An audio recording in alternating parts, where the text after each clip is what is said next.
So we have, it looks like five more cards in this retreat that some teens had submitted at a retreat there called Impact from City Gospel Mission. And so I'm going to flip these cards around. These are teen questions, but it's really for adults and kids. They're really amazing questions, a lot of them. I haven't read these. Um, okay, so it says here, let me just flip, da da da da da da da, and just for fun, I'll do this one right here. All right, it says, oh, it has two of them. Oh, so she said, or he said, part one and two. Are Christians allowed to date non-Christians? That's good. Well, I'll put this together. I have to divide these. Is that a sin? Whoa. Wow. Okay. Well, first of all, are Christians allowed to date non-Christians? Okay. Controversy, difference of opinion. I'm just going to give my opinion, and it's pretty strong. And it's based on particular passages. Old Testament teaches it and New Testament. And I'll give you the passage that it actually says it in. 2 Corinthians chapter 6. It says, be not unequally yoked together with unbelievers, light with darkness, Satan with Christ, evil with righteousness, unrighteous with righteousness, and all that. There's just a contrasting of those things. So my strong pleading is and belief is that Christians should not date non-Christians. We love non-Christians. So if you're reading this and you're seeing this and you're offended by it, oh no, don't get offended. I love people because of the love of God in me. God loves the sinner. He sent Jesus for them.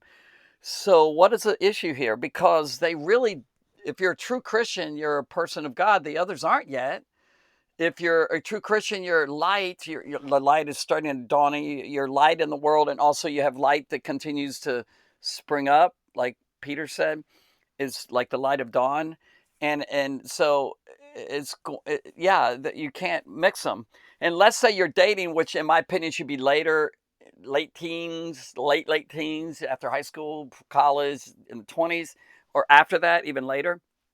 That um, that dating should be the purpose of marriage. So that eliminates a lot of dating in the past. I think it's great to have friendships and all. If you want to, ask me what age. Well, I already told you, didn't I? But you could talk about why not dating, and we could go into that. But let's talk about this. Are Christians allowed to date non-Christians? No, it's not good. Jesus, if he were here in flesh and he was just living it, and he is in us, he would not be dating a non-Christian. Okay, he just wouldn't do it.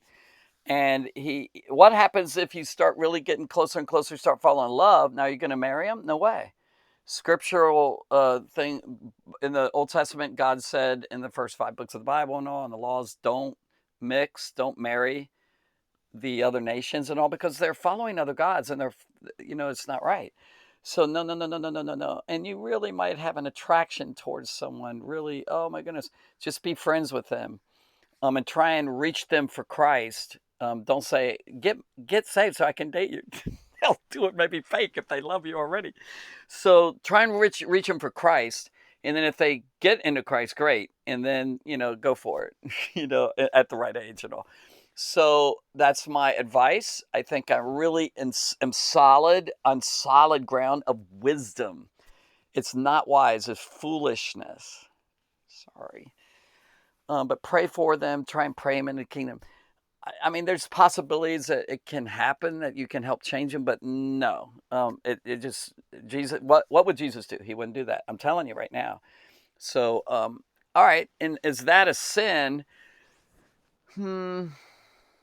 So bad judgment. I'll just say that. And it could be a sin if you know that you shouldn't, but you do it anyway. Uh-oh. Anything outside of faith is sin. That's Romans chapter 14. Read that whole chapter. At the very end, it says, anything, he that doubteth and you do it anyway is sin. The Bible says, abstain from all appearance of evil.